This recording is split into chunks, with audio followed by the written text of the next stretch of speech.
morning, guys. Oh, it's hot already. I'm going to make this video early this morning because later on I'm not going to be wanting to make any kind of videos. It'll be too hot up here.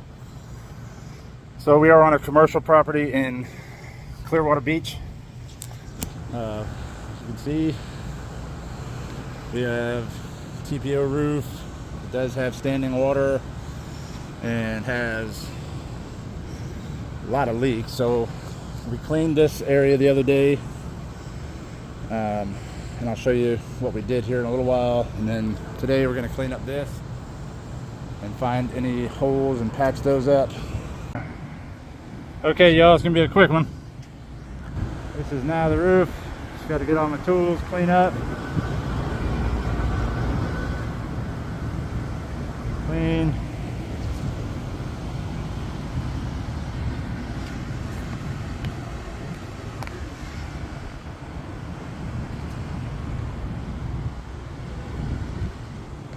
Oh boy. Alright. And we're going to count them here. 1, 2, 3, 4, 5, 6, 7, 8, 9, 10, 11, 12, 13, 14, 15, 16, 17, 18, 19, 20, 21, 22, 23, 24, 25, 26, 27, 28, 29, 30, 31, 32, 33, 34, 35, 36, 37, 38, 39, 40, 41, 42, 43, 44, 45, 46, 47, 48, 49, 50, 51, 52, 53, 54, 55, open lap, 56, another open lap, 57, 58, 59, 60, 61, 62, 63, 64, 65, 66, 67, 68.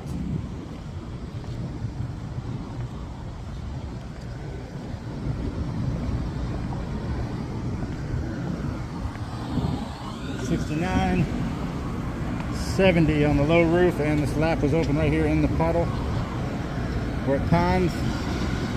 This is the roof we cleaned.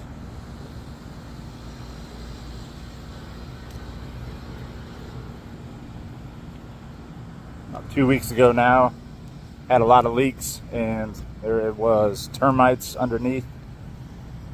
Over the years, they thought that, they think they got rid of the problem now. But what happened here is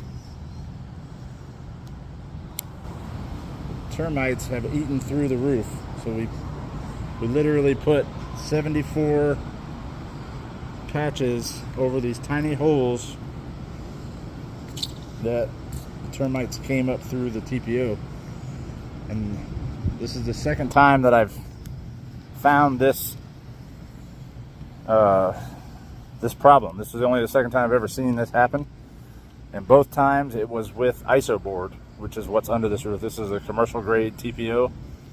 In residential, we use polystyrene board with a double foil face, and in commercial they use ISO board, and it has a cardboard sugarcane backing on it, and it's a different type of foam too. It's not polystyrene. It's I don't know the name of it, and I apologize for that.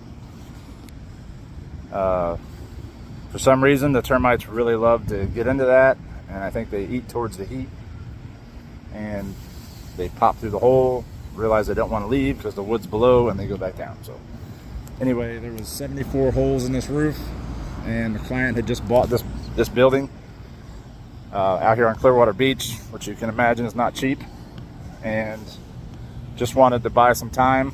So we came in and assessed the roof.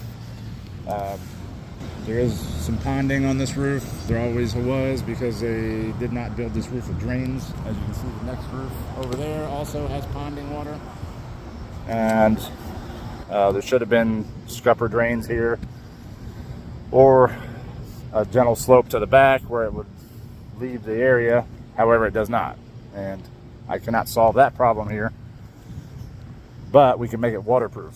So like I said, what we did was ran patches over all the holes. We cleaned the roof first, got it nice and pristine white, so that made the tiny holes pop out. We crawled around here, actually, honestly, on our hands and knees, each section one at a time, found all the holes and patched them, and then we went to the next section. There was also some laps that were open that were causing leaks. There was 5 laps that were open in different areas. This corner was a problem. It was an open chute. Somebody put this, the water was going between these 2 buildings and it couldn't leave, so it was seeping through the wall into the building on the side. A lot of problems. It's only like 5 inches of separation between this building and the next. So somebody put this flashing up to waterproof in between so the water would not go down. But they left this open. This hole was wide open and water was just gushing in here and coming under. It's ridiculous what I see sometimes. Now, before I got here, this whole corner, as you can see, these vine holds. So this whole corner was built up with this huge vine, and they were also back there and all along this edge. But the reason I mentioned it is these vines were really waterproofing that corner to a degree. Like, it was still creating a leak in the front corner here, down on the roof, but the foliage was keeping a lot of that out. Now, before I got here, he had a crew come out and remove all of these vines, and then his leak got exponentially worse. So that opened up that corner to where now it was just a straight shot and rain was just coming down in there. So after doing these repairs, as you can see, this was a really bad area in here. Still, you know, quite a few out this way. A lot of them actually in the pond where the water does really build up.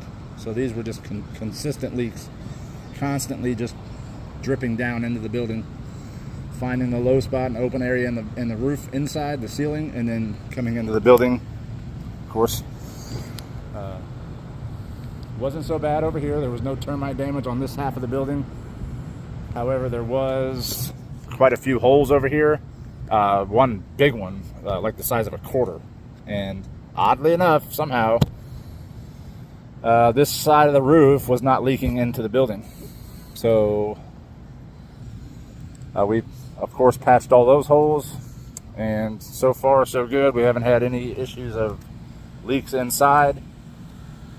And, you know, like I said in the beginning, we bought our customer some time to get past the shock of actually purchasing the building before doing a re-roof here, which would be roughly 50, right around 50 grand to re-roof the area.